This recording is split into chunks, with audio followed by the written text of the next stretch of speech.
এক ব্যক্তির কাছে ১ টাকার নোট আছে, ৫ টাকার নোট আছে আর ১০ টাকার নোট আছে। প্রশ্নে বলছে প্রতি প্রকার নোটের সংখ্যা সমান। মানে ১ টাকার নোট আছে একটা, ৫ টাকার নোট আছে একটা, ১০ টাকার নোট আছে একটা। যেহেতু নোটের সংখ্যা সমান অঙ্কটাকে সহজ করার জন্য ১, ১, ১ ধরলাম। তাহলে মোট নোটের সংখ্যা কটা? ৩টে নোটের সংখ্যা। মোট টাকা কত হবে? গুণ করলেই পেয়ে যাবো। ১ টাকার নোট একটা আছে মানে ১ টাকা, ৫ টাকার নোট একটা আছে মানে ৫ একে ৫, ১০ টাকার নোট একটা আছে মানে ১০ একে ১০। মোট কত টাকা হচ্ছে? ১ ৫ এ ৬, ৬ ১০ এ ১৬। ১৬ টাকা হচ্ছে মোট টাকা। কিন্তু প্রশ্ন বলছে মোট টাকা আছে ৪৮০ টাকা। তাহলে ১৬ টাকা ৪৮০ টাকার সমতুল্য। ১৬ ইউনিট ৪৮০, তার মানে ১ ইউনিট কত হবে?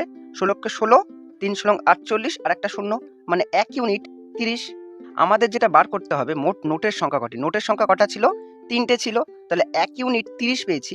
তাহলে ৩ ইউনিট কত হবে? ৩ × ৩০ মানে ৯০টা নোট ওই ব্যক্তিটার কাছে ছিল। অপশন থেকে দেখলে কোন অ্যান্সারটা ঠিক হবে? অপশন ডি হয়ে যাবে সঠিক উত্তর। যদি প্রশ্নে জিজ্ঞাসা করতো প্রত্যেকটা নোটের সংখ্যা কটি করে আছে, মানে ১ টাকা নোটের সংখ্যা ৩০টা আছে, ৫ টাকা নোটের সংখ্যা ৩০টা এবং ১০ টাকা নোটের সংখ্যা ৩০টা। কেন? প্রত্যেকটা নোটের সংখ্যা কি বলেছিল? সমান বলেছিল। আশা করছি বিষয়টা বুঝতে পেরেছো। তো ভিডিওটা ভালো লাগলে অবশ্যই লাইক করে দিও। আর এরকম আরো ভিডিও পেতে আমাকে ফলো বা সাবস্ক্রাইব করে রাখতে পারো। ভিডিওটা দেখার জন্য অনেক অনেক ধন্যবাদ।